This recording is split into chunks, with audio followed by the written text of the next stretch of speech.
Yesterday there was sun and there was rain, beauty in the mundane. Hi guys, welcome back to my channel. My name is Hannah Olson. If you are new here, I live in Minnesota with my husband Bjorn and our two kids, Sophie and Soren. Sophie is 5 years old and Soren will be 3 next week. I usually share about motherhood, homemaking, and homeschooling, but today's video is Christmas themed. As you can see, it is also literature or book themed, which I am so excited about. We love books, we love reading in this family. I'm personally a huge fan of children's literature, and I think it's just wonderful and good even for adults. I'm also licensed as an elementary teacher. I used to teach elementary school, and so I've always actually been a huge fan of this kind of thing, even before I had kids. I love sharing good books with children, and I hope that sharing some of our family's Christmas books collection with you today will give you some fresh ideas of what to read with your kids this holiday season. Now, a lot of the books I'm sharing with you today are our family's favorites, our tried and true favorites that we bring out year after year. There are some new books mixed in here, and I'll make sure to tell you if they are tried and true favorites or if they're new to us. I purchased a few new ones this year, which is always exciting and fun, but this is usually where we store our homeschooling books. I just brought it over here in front of the tree so I can sit down and show you what is in our actual Christmas collection. These books we actually store away. We put them away in storage for the rest of the year, and so we bring them out when it is the holiday season. Now this is mid-November right now, so we make sure we still have a lot of time to enjoy these books, but I think it really adds to the novelty or the special Christmas fun factor when we have them put away for most of the year and then we bring them out to enjoy them around Christmas time. I will also be linking all of the books that I possibly can find down below in the description box for you. If the description box gets too long or too big, like what happened in my homeschooling videos, I will probably convert it over into a blog post where I can truly share every single book and every link. All right, let's get started. I'm going to just pull out one book at a time and briefly explain it to you, maybe why we like it or why I chose it. This first book is called Christmas Trees Are Funny Things by Brittany Parker. Brittany is actually a personal friend of mine, which is so fun to be able to say. I think you can find her book on Amazon. I will link it where I can find it below for you, but she also did the illustrations of this book, and it is such a sweet story of a little boy. It's about a family and their Christmas tree. This next one is called An Amish Christmas by Richard Ammon, and I grew up with this one. If you know me well, you know I love learning about the Amish, and it has always been a favorite of mine. I have a feeling I'm going to say a lot of books are my favorites, so I apologize in advance, but this one truly is one of my favorites. It is called Dasher by Matt Tavares, and we added it to our collection 1 or 2 years ago. It's about one of Santa's reindeer. It's a really, really sweet story. We don't do a whole lot with Santa in our family. It's just a personal decision we've made, and we do talk about St. Nicholas, who was a real person, but we still are fine with, you know, reading books or singing songs about Santa during the Christmas season. So this is a really, really sweet book. This one is called The Christmas Promise by Allison Mitchell. This came highly recommended from a mom I really trust in terms of book recommendations, so I'm looking forward to reading this one this year. It is kind of part of a series, or maybe just from the same author illustrator group that we have enjoyed in the past with some other Bible stories, so I'm looking forward to reading this one. This one is called The 12 Days of Christmas, and it just highlights, it goes through the whole Christmas song, The 12 Days of Christmas. This one is new to us this year. It's called Holly and Ivy. It's by Rumer Godden, and it's illustrated by Barbara Cooney. And I love Barbara Cooney's illustrations. Whenever I see them, I just really want to buy that book. And so this one came recommended by someone, and I decided to just go for it this year, and I'm looking forward to it. Here's a classic one. This is The Polar Express. I think that's a fun Christmas book to have in pretty much any Christmas collection. We are big fans of the Little Blue Truck around here, and Little Blue Truck's Christmas is no exception because it's still full of all of those cute, sweet rhymes and that sweet little blue truck who's so giving and generous and so cute, and we love the illustrations. This one actually opens up in, I think, the back page. It has a little flashing light up Christmas tree, which is extra fun and special for the kids. Here's what the tree looks like flashing.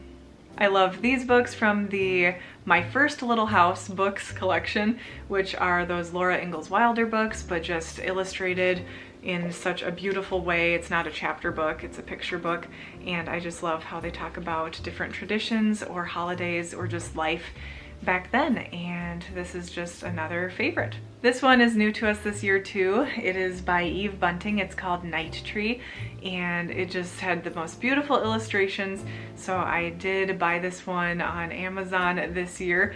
I'm looking forward to reading this one with the kids. This one was given to Soren for his birthday from his great-grandma, and it's called Kiri the Christmas Kitten. Mr. Willoughby's Christmas Tree is hilarious. It's by Robert Barry. It starts out with a man who wants his tree to be a little bit shorter, so he cuts off the top, and it goes on to different animals and different people, and they keep progressively making the tree shorter and smaller and keep cutting off the top until I think it goes down to a mouse or something like that. Obviously, I haven't read it recently, but I cannot wait because we really, really love this one.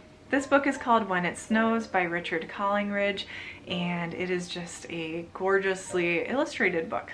We've got the classic, I don't know where we got this one, Coca-Cola Santa, 'Twas the Night Before Christmas, so that's always a fun version to have around. I think we got this one last year, but it's called The Legend of the Candy Cane, and it gives you extra things to think about in terms of faith and also where the candy cane came from.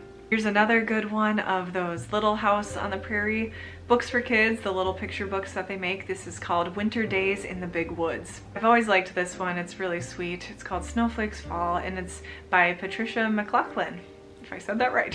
This one has lost its dust jacket, but it's a Jan Brett book, and it's called The Mitten. And it's about, different animals who all find a mitten that was lost in the woods, and they try to squeeze into it together. Here's a sweet little book illustrated by Darcy May. It's just called Jingle Bells, so it goes along with the well-known song.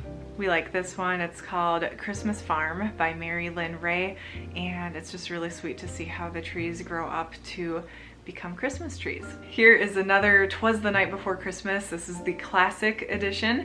I love the illustrations in this book too. So we do have a couple versions of 'Twas the Night Before Christmas. This book is called Christmas Day in the Morning by Pearl S. Buck, and I love it because it's kind of an unexpected, deep and thoughtful story. Kind of the same feel as The Gift of the Magi, if you've heard of that story.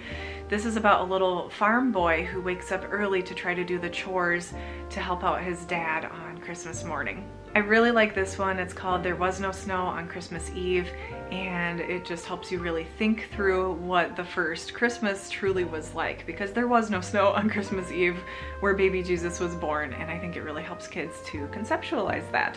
This book by Lori Everett is called A Christmas Wish, and it has real life, kind of photoshopped in, but real photography all throughout. It is a sweet little Scandinavian story. This little board book is called Winter Friends, and it has real pictures, real photography in it showing some winter animals enjoying a snowman. We love Sally Lloyd Jones. We love the Jesus Storybook Bible that she wrote, which, by the way, definitely go and buy that one too. But this is called Song of the Stars, and it is her version of a little Christmas story. Here's another one with real photography. It's called Stranger in the Woods, and I love how the animals are checking out and being curious about a snowman. This one is another of those Little House on the Prairie picture books for kids. It's called Farmer Boy Birthday. I just included it in our Christmas collection because it is such a sweet little winter themed book. Here is another sweet one called The Little Fir Tree. It's by Margaret Wise Brown, who actually wrote Goodnight Moon. She wrote some other really sweet books too. So this one I would also recommend taking a look at this winter. Okay, this is another new to us book this year, and I am so excited about it because it's another one that is illustrated by Barbara Cooney. It's called The Year of the Perfect Christmas Tree. Cannot wait to read it. This book by Martin Waddell is called Room for a Little One, and it has beautiful, beautiful, like almost ethereal, really dreamy illustrations in it. This came highly recommended, so this is a new one that we are excited to get into this year too. Apple Tree Christmas is such a good book. I love the plot line of this one. It's like more of a complex plot line than you might think. It's about a big storm that happens, and this takes place long ago. These little girls think maybe they won't celebrate Christmas this year because it was such a big blizzard and big storm, but it's so sweet how their dad comes up with some really adorable, thoughtful Christmas gifts for them. I grew up with The Crippled Lamb. I love this one so much. It might make you cry. It's that kind of book, such a thoughtful story and pretty deep. It's really, really wonderful. and it's about a crippled lamb, and he has to stay back when the other sheep get to go out across the pastures that night, and it's the night that Jesus is born. So he has to stay back in the stable, and he's just feeling so sad and useless. And it turns out when this new baby, Jesus, is born, he gets to snuggle up with the newborn baby, and I love it so much. It really makes me cry every year, and I'm excited to read it and cry again this year. Here's a cute one. It's called The Little Snowplow, perfect for any kids who get to see snow plows throughout the winter. It's really a wonderful story of a little snowplow doing good work. We also enjoy these construction site books. This is just the Christmas version, and I remember cuddling up with the kids the past, I think, couple years and reading this one, and they have just loved it. I love the rhymes in these books too. This one is The Christmas Miracle of Jonathan Tooney. This came highly recommended. We didn't read it as much last year. It's a little bit longer of a picture book, but I'm excited to read it again this year. This book is called Red and Lulu. Those are the names of the two cardinals in the story, and they actually are living in New York City and they get separated. So it's a really beautifully illustrated book with a really neat plot line. We've also got The Nutcracker, which is just a Christmas classic, and Sophie has been enjoying this one more and more as she's gotten older. This one is new for us this year because we have been celebrating for the past couple years Santa Lucia or Lucia Day. Sorry if I'm saying it incorrectly. I'm not Scandinavian, but my husband's whole side of the family is very Scandinavian, hence the name Bjorn and our kids' names. But this book is about the holiday of St. Lucia, or some people say St. Lucy's Day. And I thought it would just be fun to have this type of book in our picture book collection to read with the kids so that they understand even more kind of when we are celebrating that day in December. Here is a board book version of The Three Trees. I think you can get this as a longer picture book version as well. It's about three trees that don't know what will become of them, what they will be made into someday. And one of them is made into the cross, one is made into the manger, that kind of thing. Really, really neat story. This last book is called Who is Coming to Our House? I bought it new this year. It's a board book version, and it talks about the animals kind of wondering or preparing for Jesus being born. That's it for today's video. Thank you so much for watching. I hope that seeing all of our family's Christmas book collection has really helped you in maybe some inspiration or some ideas of what to get for your kids or to read with your kids this holiday season. Thanks so much for watching. I hope you're having a great day wherever you're at, and I'll see you in my next one.